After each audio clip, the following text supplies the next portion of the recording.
여러분, 다니엘과 세 친구들은 절체절명의 위기를 앞에 두고 하나님께 SOS를 쳤습니다. 저희를 살려주십시오. 저희를 불쌍히 여겨주십시오. 라며 정말 필사적으로 기도했을 거예요. 그러자 하나님께서는 그들의 기도에 대한 응답으로 왕의 꿈과 그 해석을 다니엘에게 보여주셨죠. 밤에 환상을 통해 보여주셨는데 다니엘은 그 환상을 보자마자 하나님께 감사 기도를 드렸습니다. 그리고 왕의 친위대장 아리옥을 찾아갔어요. 여러분, 아리옥이 누구냐면 아리옥이라는 사람은 왕의 경호실장과 같은 사람으로 바벨론의 모든 학자들을 죽이라는 왕의 명령을 받은 사람입니다. 그래서 다니엘은요, 환상을 통해 그 꿈과 그 해석을 알자마자 아리옥을 찾아가서 아리옥에게 바벨론의 학자들을 죽이지 마십시오. 아무도 죽이지 마세요. 라고 말한 것입니다. 그리고 저를 왕에게 인도하면 왕의 꿈과 그 해석을 왕께 제가 알려드리겠습니다. 라고 말했죠. 그러니까 아리옥은 다니엘을 급히 데리고 왕에게 나아갔습니다. 오늘 본문 25절 말씀을 보시면 이에 아리옥이 다니엘을 데리고 급히 왕 앞에 들어가서 아뢰되 내가 사로잡혀 온 유다 자손 중에서 한 사람을 찾아 내었나이다. 그가 그 해석을 왕께 알려드리리이다 하니라. 여러분, 아리옥은 왕에게 나아가서 이렇게 말했습니다. 폐하, 제가 왕의 꿈을 해석할 수 있는 사람을 찾았습니다. 전쟁 포로로 잡혀온 남유다 사람이에요. 여러분, 이 아리옥의 대사를 자세히 살펴보면요, 두 가지 사실을 확인할 수 있습니다. 첫 번째 사실은 뭐냐면 아리옥이 모든 공로를 자기 자신에게 돌렸다는 것입니다. 여러분, 오늘 본문 다시 한번 25절 말씀 다시 한번 보여주시면 내가 사로잡혀온 유다 자손 중에서 한 사람을 찾아내었나이다 라고 말하죠. 제가 찾아냈습니다. 제가 찾았습니다 라고 말하는 거예요. 여러분, 다니엘이 스스로 찾아갔죠. 언제 아리옥이 찾아냈습니까? 그런데 왕 앞에서는 내가 찾아냈다고, 나 좀 알아달라고, 나 좀 칭찬해달라고 하는 거예요. 아마 다니엘은요, 옆에 있었잖아요. 어이가 없었을 것입니다. 당사자가 옆에 있는데 염치도 없이 자기가 찾았대요. 자기 자신에게 공을 돌리는 것입니다.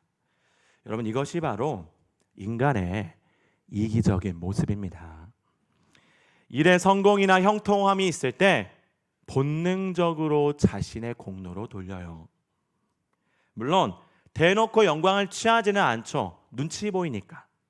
그런데 그러니까 처음에는요, 사람들에게 영광을 돌려요. 그런데 결정적인 순간이 되면 그 영광을 자신이 취해버립니다. 직장 상사가 부하 직원의 실적을 가로채요. 그리고 교수가 학생의 연구 업적을 빼앗는 것입니다. 여러분, 작년에 북한 주민 4명이 목선을 타고 귀순한 사건이 발생했습니다. 처음에 육군 23사단 병사들이 이 목선을 발견하고요, A 하사라는 사람에게 보고를 했대요. 그런데 이 간부는 나무 판자라면서 이 보고를 묵살했습니다.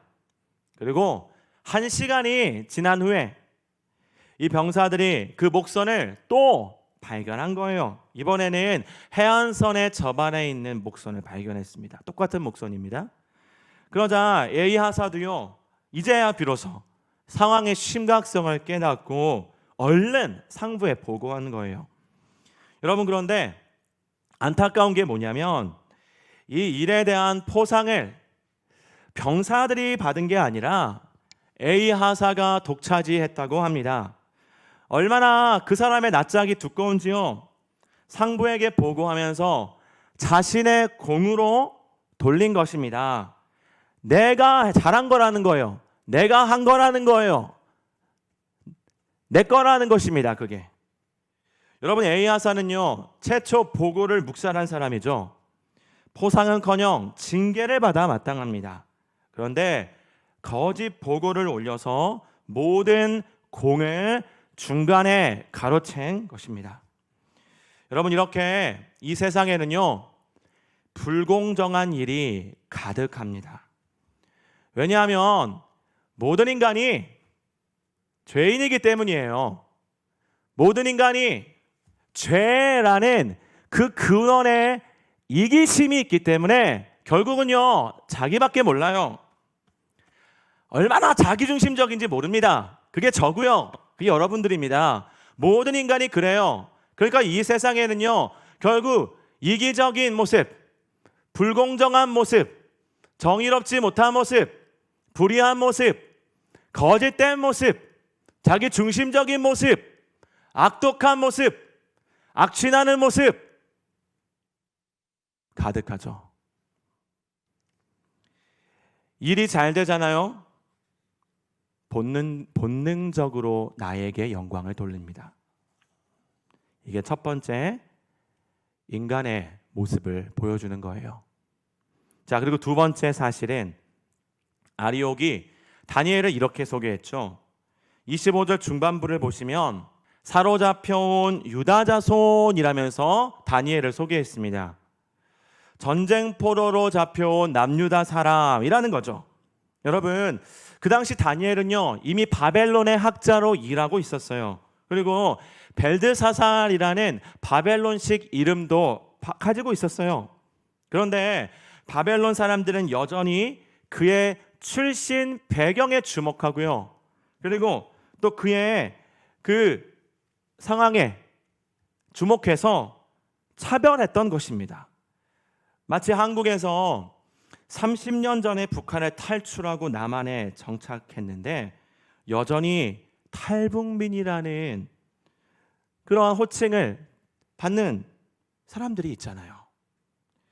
즉 세상 사람들은요 다른 사람을 바라볼 때 그의 출신 배경과 사회적 지위라는 간판을 주목한다는 거예요. 그리고 그 간판으로 그 사람을 규정해 버립니다. 그리고 대우해요. 그 간판에 기초해서 그 사람을 대우합니다. 굳이 다니엘을 사로잡혀온 유다 자손이라고 불렀잖아요. 여러분, 이것이 바로 오늘 본문 말씀에 나타난 세상 사람들의 두 가지 특징입니다. 첫 번째, 일의 성공을 어떻게든 자신의 공로로 돌려요. 두 번째, 다른 사람을 볼 때요 그의 출신 배경이나 사회적 지위 혹은 세상에 힘을 가지고 있냐 그렇지 않느냐라는 세상적인 관점 혹은 세상적인 간판을 가지고 바라본다는 거예요. 판단한다는 것입니다. 여러분, 그런데 놀랍게도 다니엘은요 아리옥과 너무 상반된 반응을 보였습니다.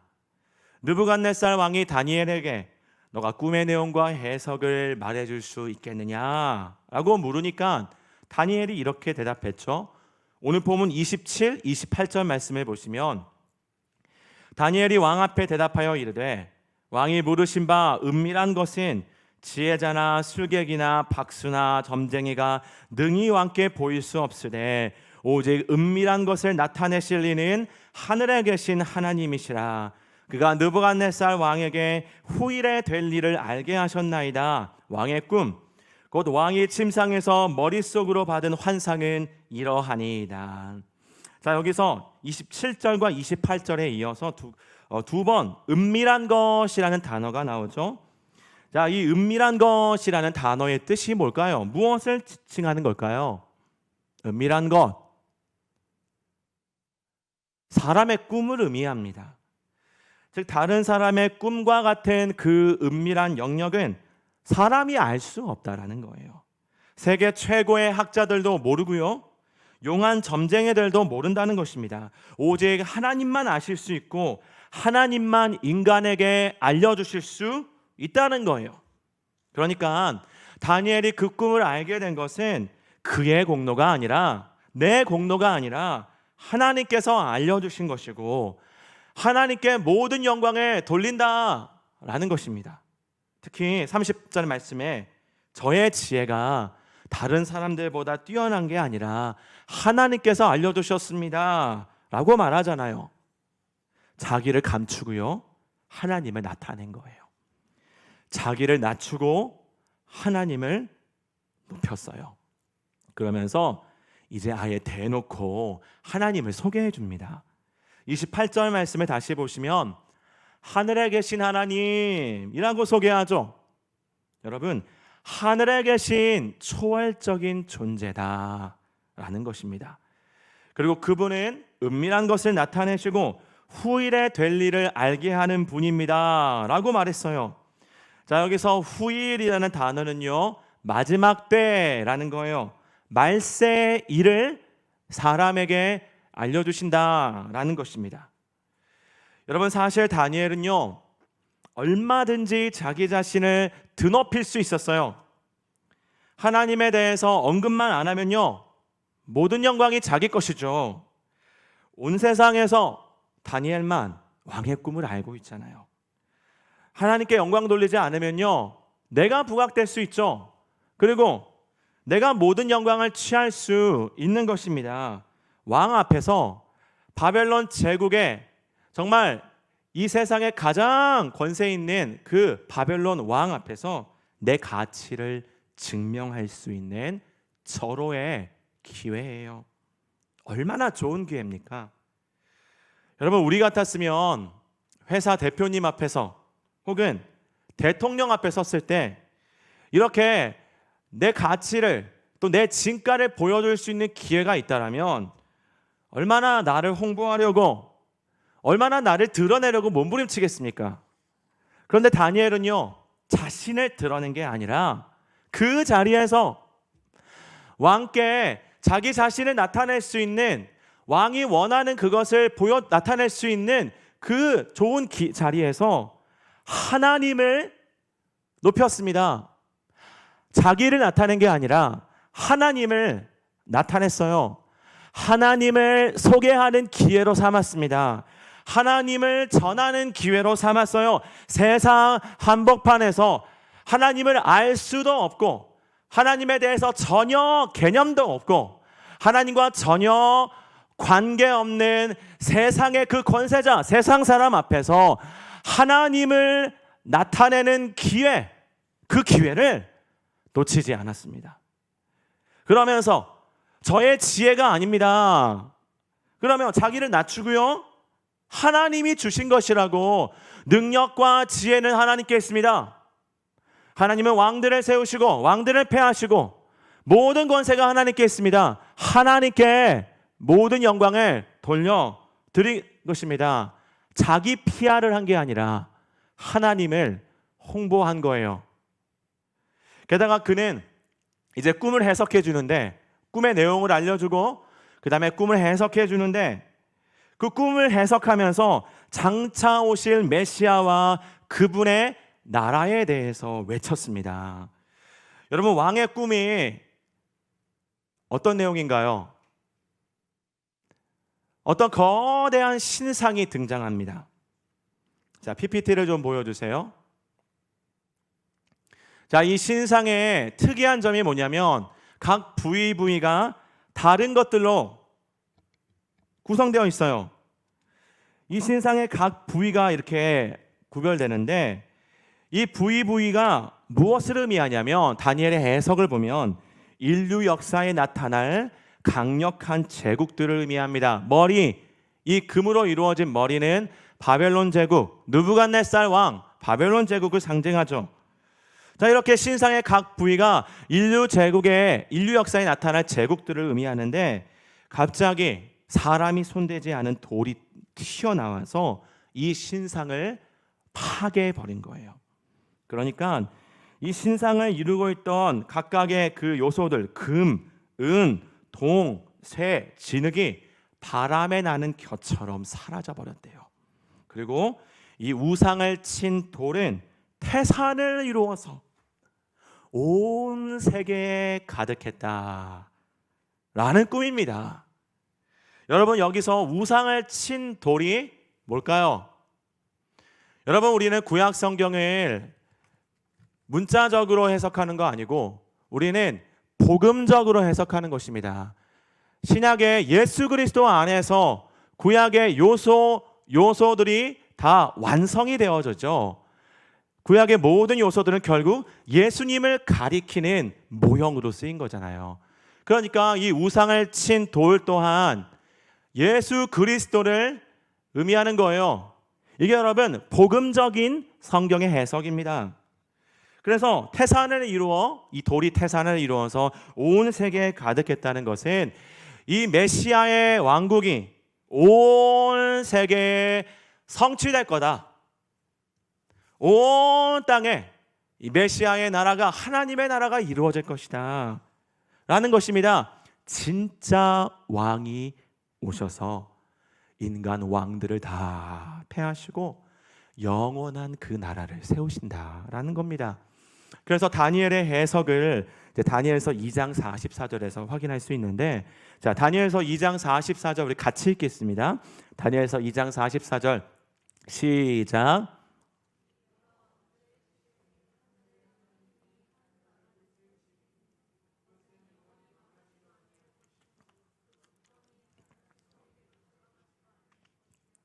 도리어 이 모든 나라를 쳐서 멸망시키고 영원히 설 것이라. 여러분, 다니엘은요 세상 권세자 앞에서 영원한 하나님 나라를 홍보한 거예요. 당신의 제국, 당신의 권세 또한 영원하지 않습니다. 완전하지 않습니다 라는 말을 한 거예요. 여러분, 사실 이런 말을 한다는 것 자체가 왕의 입장에는 굉장히 도전적으로 들릴 수 있죠. 내 왕국이 지금은 정말 세상을 호령하는 최고의 권세자잖아요. 그럼 당신의 나라도 결국 끝이 있습니다. 망할 것입니다. 다른 나라, 영원한 나라가 임할 것입니다 라는 이 말, 여러분, 이 말을 하는 것 또한 쉽지 않은 일이었을 것입니다. 여러분, 아리옥과 얼마나 비교가 됩니까? 아리옥과 다니엘, 이 두 사람의 반응이 연이어 나오잖아요. 극명하게 대조됩니다. 아리옥은요 타인의 수고까지 자신의 공로로 가로챘죠. 그런데 다니엘은요 자신의 공로가 하나도 없다면서 손사래를 치며 하나님께 모든 영광을 돌렸습니다. 스포트라이트가 무대에 비추고 있는데, 자신을 비추고 있는데 얼른 피해가지고 하나님을 그 자리에 모셔드린 거예요. 여러분, 그런데 이것이 바로 이 세상을 살아가는 성도의 역할이다, 성도의 모습이다 라는 거예요. 이 세상에서 우리는요 하나님 나라를 홍보하는 하나님 나라의 대사입니다. 여러분, 대사가 어떤 사람입니까? 영사 혹은 대사. 외국에 살면서 자기 나라를 대표하고 자기 나라를 소개해주고 자기 나라를 위한 외교적인 역할을 감당하는 사람이잖아요. 그런데 바로 우리가, 이 세상을 살아가는 우리가, 저와 여러분이 이 세상에 살고 있는 이유가 뭐냐면 하나님 나라 백성으로서 그 나라를 홍보하고 그 나라를 소개하고 영원한 그 나라, 완전한 그 나라, 진짜 왕이 오셔서 우리 가운데 이루실 그 완전한 나라를 보여주는, 대표해서 보여주는, 또 우리의 삶으로 증명해서 보여주는 하나님 나라의 대사라는 것입니다. 내 왕국을 홍보하는 자가 아니에요. 내 왕국을 확장하는 자들이 아닙니다. 내 이름을 드높이고 내 영광으로 돌리고 내가 모든 이름 위에 뛰어난 이름이 되는 것이 아닙니다.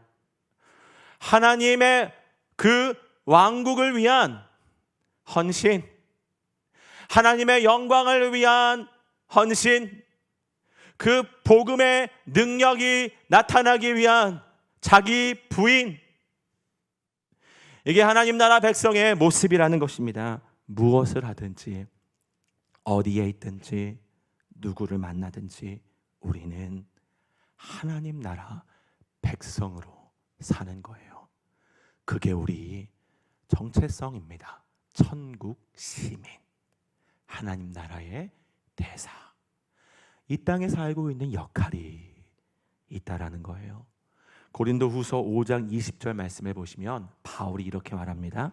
고린도후서 5장 20절, 그러므로 우리가 그리스도를 대신하여 사신이 되어 하나님이 우리를 통하여 너희를 권면하시는 것 같이 그리스도를 대신하여 간청하노니 너희는 하나님과 화목하라. 여러분, 바울은 자기 자신을 그리스도의 사신이다, 그리스도를 대신하여서 세상과 하나님 사이의 다리를 연결시켜주는, 화목하게 하는 대사로서의 역할, 사신이다. 자기 자신을 그렇게 지칭합니다. 화목하게 하는 자. 여러분, 지금은 원수사입니다. 죄 때문에 하나님과 세상 사람은 원수지간이에요. 그런데 우리가 그 중간에 개입되어 화목하게 하는 역할, 화평케 하는 역할을 감당한다는 거예요. 다리를 세우는 사람들입니다. 이게 그리스도의 대사입니다. 여러분, 저는 대학생 때 철학을 전공했습니다. 철학을 제가 특별히 좋아해서 선택한 게 아니고요. 제가 앞으로 이제 신학을 공부하게 될 건데, 신학 공부에 그리고 앞으로 목회에 도움이 될 거라는 조언을 듣고 선택했어요. 그런데 막상 수업을 들어보니까 생각했던 것보다 훨씬 어렵고 힘든 것입니다. 특히 교수님들이 정말 하나같이 기독교 교리와 크리스찬들을 신랄하게 비난하고 공격했어요. 정말 못 잡아먹어서 안달난 사람들이야. 유별나게 기독교만 그렇게 공격했습니다. 어떤 교수님은요, 매 수업마다 정말 저분이 교수님이 맞나 싶을 정도로 쌍욕을 하는 거예요. 제가 입에 담을 수 없는 욕으로 목사님들을 욕했어요.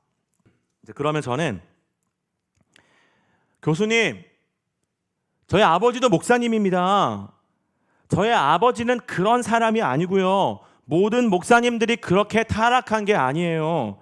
제발 인신공격 좀 그만하세요 라고 외치고 싶었지만 그러지는 못했어요.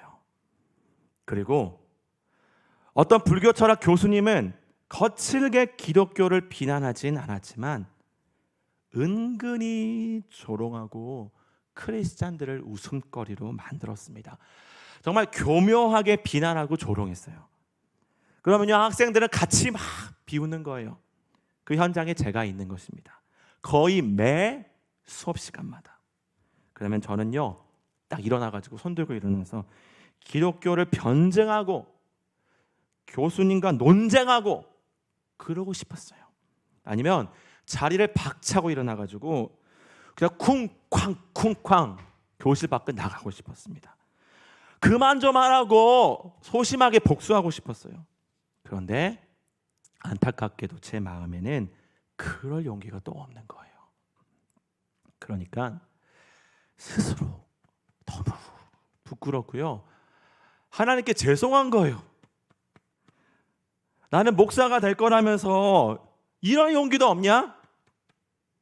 기독교를 변증할 성경적인 실력도 없구나. 스스로 부끄러웠습니다. 그리고 동시에 그 교수님들이 정말 너무 미운 거예요. 마귀 같았습니다. 그 사람들을 보면. 심지어 1학년 때는 제 마음에 저 사람들은 지옥 가야 마땅하지 라는 생각을 했어요. 청년들이요, 진리를 알고 싶어서 철학 수업을 듣는 겁니다. 인생의 근원적인 질문에 답을 얻고자 궁금한 거예요. 내가 왜 사는지, 나는 누군지, 내가 죽으면 무슨 일이 있는지, 인간이라는 것이 무엇인지, 삶이라는 게 무엇인지, 정말 가장 근원적인, 가장 중요한 질문이잖아요. 사실 영적인 영역과 연결될 수 있는 가장 정말 기초적인 핵심적인 질문들입니다. 그 질문에 답을 찾으려고 철학을 공부하는데 거짓 진리를 가르쳐서 오히려 진짜 진리로부터 멀어지게 만드는 거예요.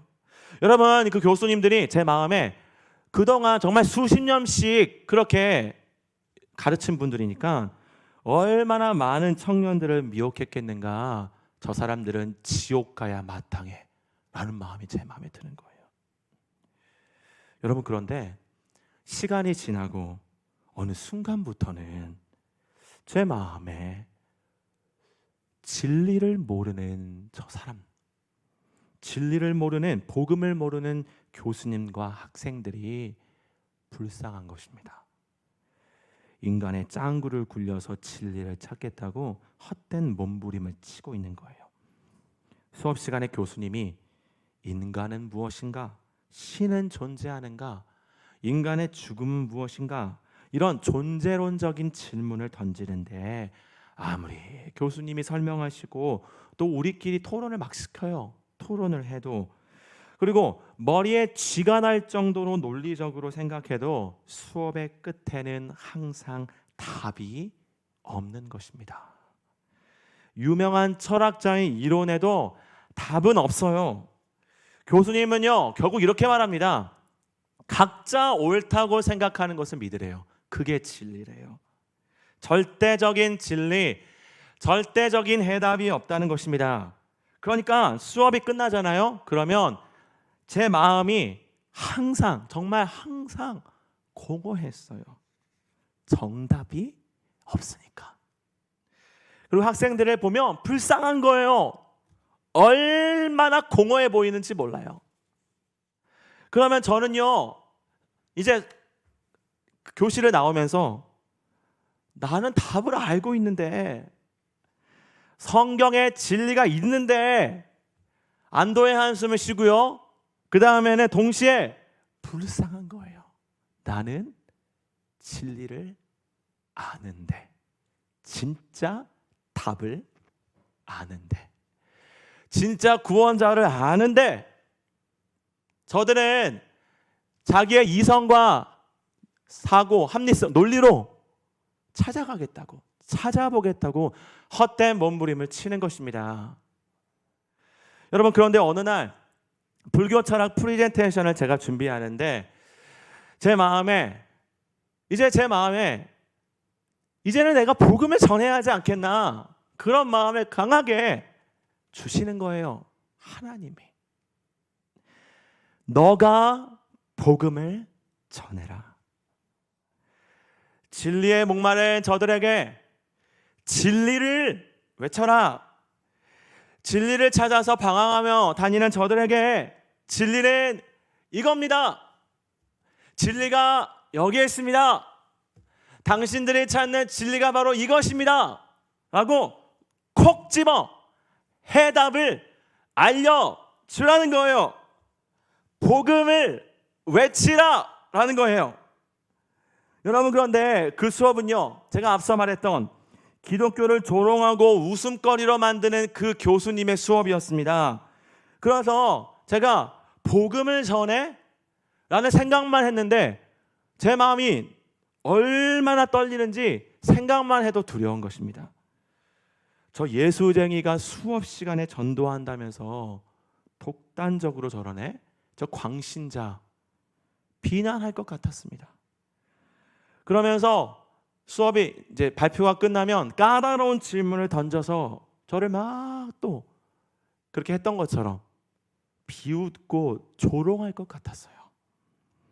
그런데 동시에 이런 두려움이 제 마음에 밀려오는 동시에 제 마음에 또한 내가 복음을 부끄러워하면 안 되지.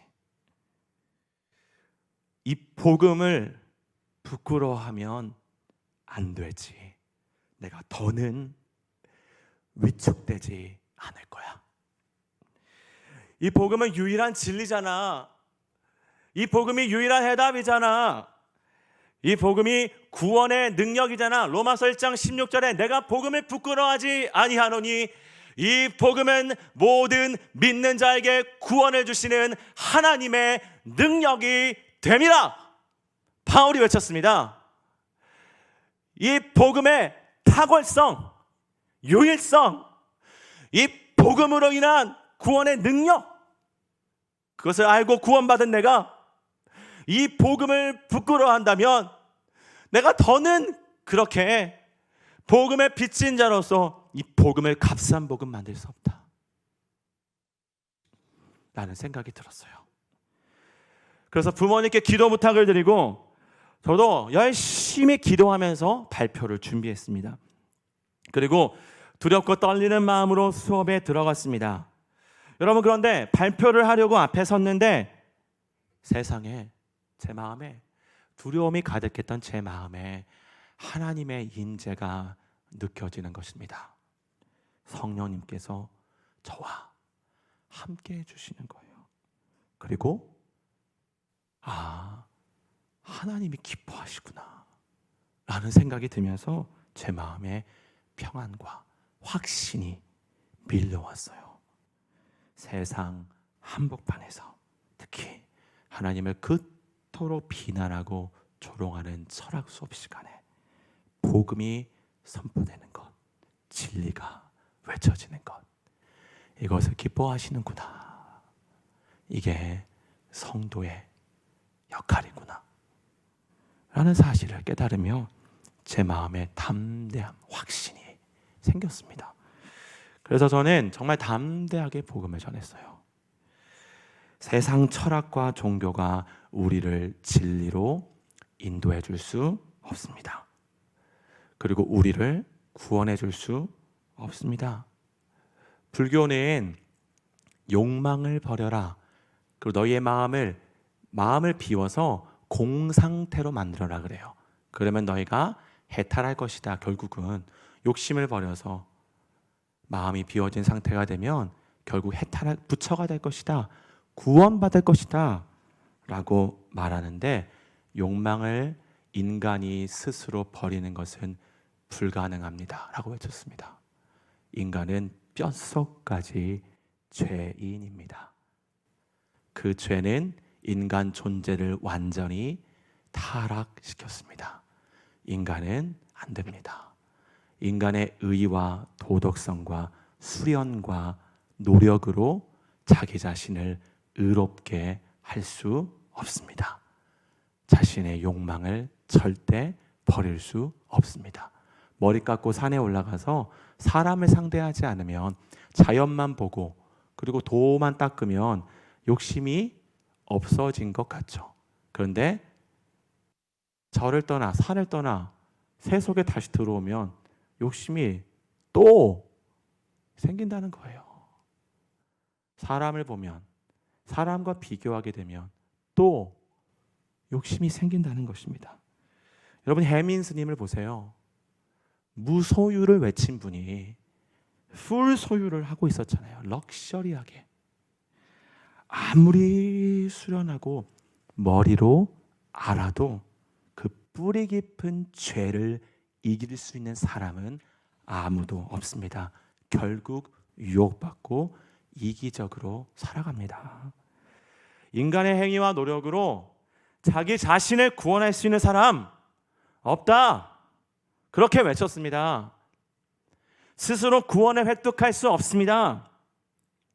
스스로 진리를 찾을 수 없습니다. 하나님 쪽에서 우리에게 일방적으로 구원을 주셔야지만, 건져내셔야지만 구원이 있는 거지, 우리가 찾아갈 수 없는 것입니다 라고 외쳤어요. 그러면서 예수님을 전했어요. 나의 행위와 의로 구원받는 게 아니라 예수님의 십자가의 행위를 믿어서 그 의를 의지하여 값없이 선물로 구원을 받는 것, 이게 기쁜 소식이요 복음입니다 라고 외쳤습니다. 여러분, 이렇게 발표를 마쳤는데 교수님과 학생들이 조용한 거예요. 성령님이 임재하심이 있었습니다. 아무도 반박하거나 반발하는 사람이 없었어요. 교수님이 나와가지고 아무도 질문을 안 하니까 교수님이 나와서 기독교 교리를 잘 정리했다고 칭찬해 주셨습니다. 물론 저는요, 복음의 열매가 있었는지 없었는지 알 수 없었어요. 하지만 세상 한복판에서 그 강팍함이 가득한 복음을 향한, 또 하나님을 향한 강팍한 그들을 향해 복음을 외치고 하나님의 자랑했다는 것 그 자체가 제 마음에 큰 기쁨이었어요. 내가 하나님의 은혜로 말미암아 승리할 수 있었구나. 그동안 진리를 변호하지 못하고 찌그러져 있었는데 복음을 외치고 진리를 선포하니까 제 마음이 너무 속 시원한 것입니다. 여러분, 이렇게 우리는요, 세상 한복판에서 복음을 외치고요, 하나님 나라를 홍보하는 하나님의 대사입니다. 이 세상에서 조롱을 당하고요, 혹시 핍박을 받을 수도 있죠. 손가락질을 당할 수도 있습니다. 왕따를 당할 수도 있지만 내 인생 최고의 가치이신 예수님을 우리는요, 자랑하지 않을 수 없습니다. 특히 우리는 다니엘이 했던 것처럼 우리의 입술로도 복음을 전해야 합니다. 여러분, 삶으로만 복음을 전하는 게 아닙니다. 삶으로도 복음을 전해야 하고요, 입술로도 복음을 전해야 합니다. 바울이 그렇게 말했잖아요. 로마서 10장 17절 말씀을 보시면 믿음은 들음에서 난다. 그리고 들음은 그리스도의 말씀, 복음으로 말미암는다 라고 말하잖아요. 우리의 입술로 복음을 그들의 귀에 들려줘야 합니다. 삶으로도 보여줘야 되고요, 그들의 눈으로 복음을 봐야 하고요, 그들의 귀로 복음을 들어야 합니다. 그들의 귀로 복음을 들어 하나님 나라가 나타내졌을 때 그들은 예수를 믿어 구원받을 수 있는 것입니다. 여러분, 다니엘을 생각해 보세요.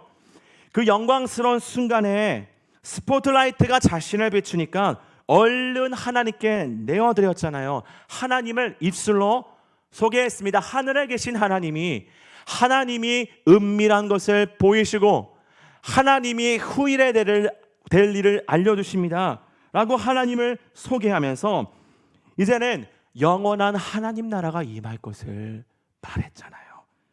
바벨론의 멸망, 인간 왕국들의 멸망과 하나님 나라가 영원할 것이고 그 나라가 완전히 설 것입니다. 모든 것 위에 완전하신 하나님의 통치가 이루어질 것입니다 라고 외쳤습니다. 여러분, 이것이 바로 이 세상을 살아가는 하나님 나라의 대사로서의 성도의 역할이라는 것입니다. 여러분, 우리는 어떻습니까? 이 세상에서 어떻게든 복음을 전하고 하나님 나라를 홍보하려고 애쓰고 있나요? 내게 불이익이 있어요. 불이익이 있을 것 같아요.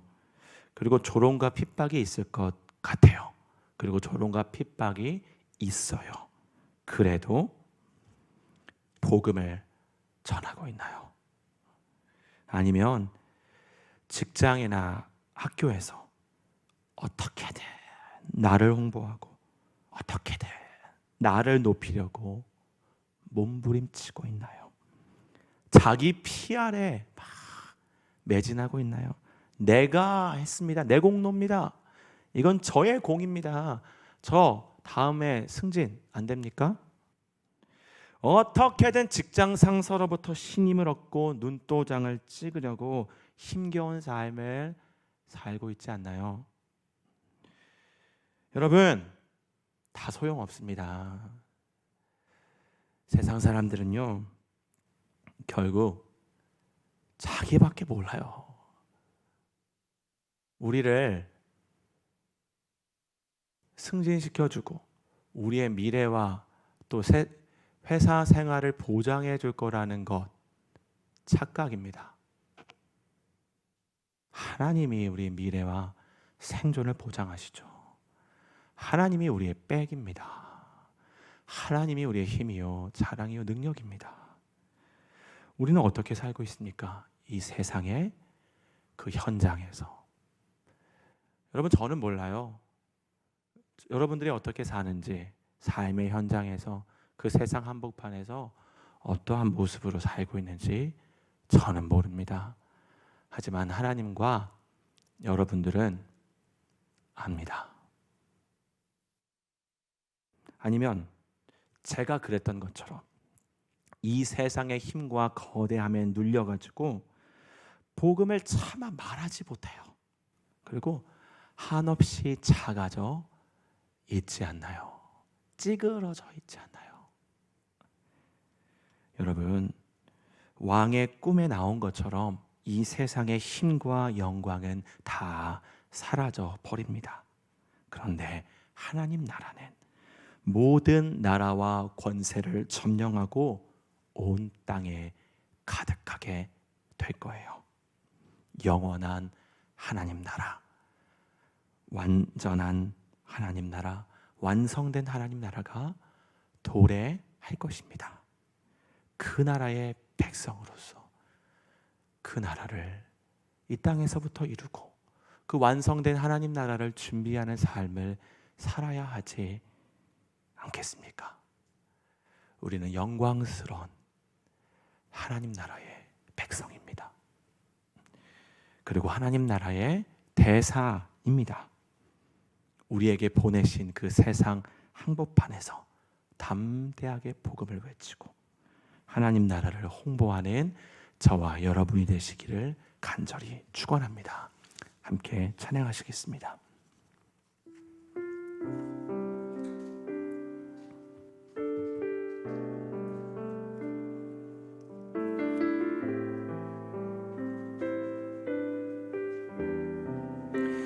우리 함께 찬양하실 때 영원한 하나님의 나라를 외치며 자랑하며 기뻐하며 그 나라의 시민이라는 정말 높은 자부심, 감격, 확신, 그런 마음을 우리 마음에 주십시오. 하나님, 그런 기도하는 마음으로 우리 함께 예수 하나님의 공의 찬양하겠습니다.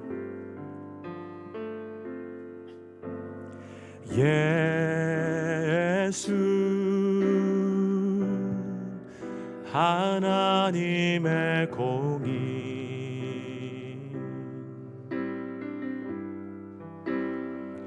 주독 생자 그의 나라 임하시네.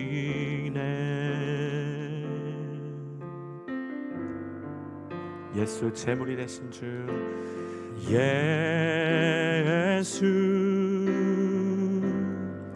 제물이 되신 주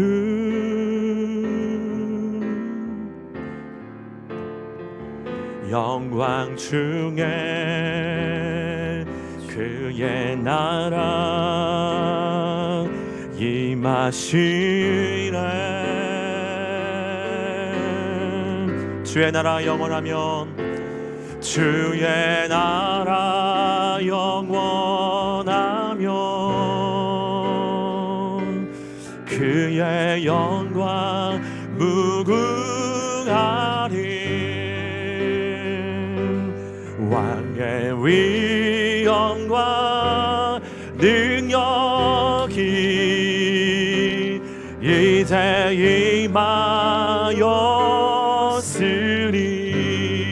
주의 주권과 주의 주권과 주의 통치 아멘. 주의 나라 힘과 권세 임하네. 예수 하나님의 공의. 여러분, 하나님이 우리의 왕이십니다. 그분의 왕권이 영원합니다. 우리 예수 하나님의 왕 되심을 외치며 우리 영혼으로 인정하며 다시 한번 예수 하나님의 사랑, 예수 하나님의 사랑,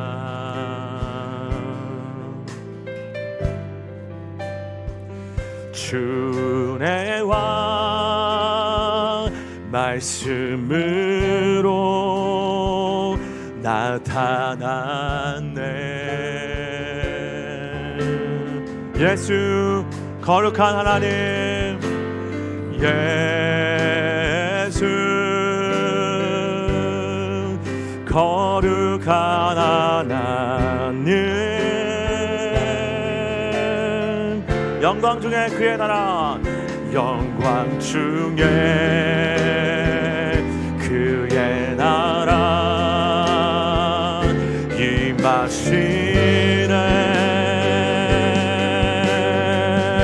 주의 나라 영원하며 주의 나라 영원하며 그의 영광 무궁하리 왕의 위 영광 능력이 이제 임하였으니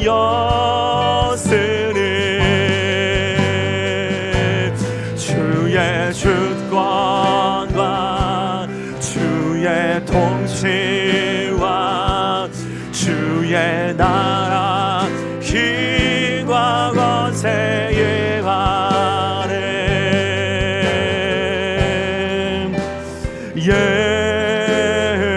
예수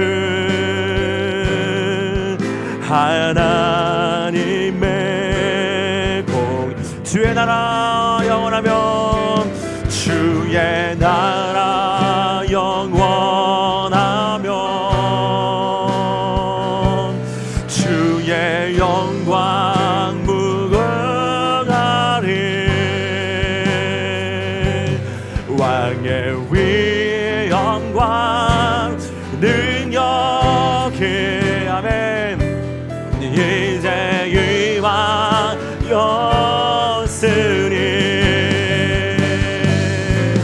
주의 주권과 주의 통치와 주의 나라 힘과 권세에 바래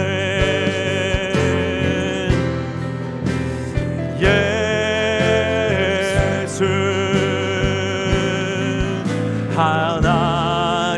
하나님의 공의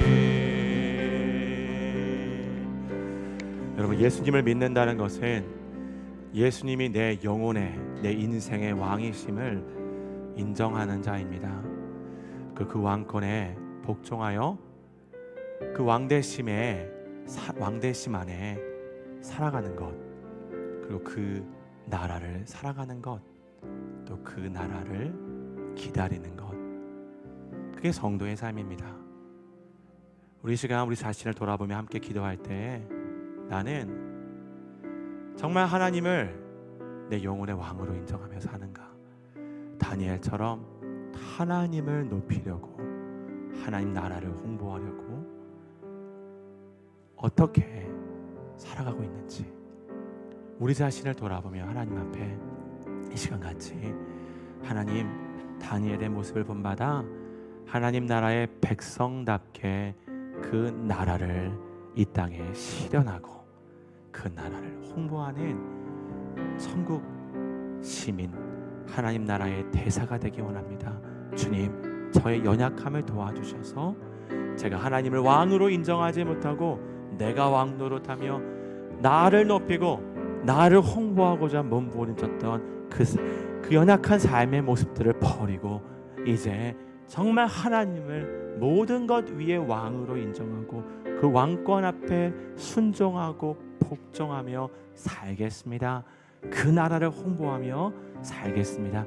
우리 시간 기도하며 주여 한번 부르고 하나님 앞에 함께 기도하며 나가기 원합니다. 기도하시겠습니다. 주여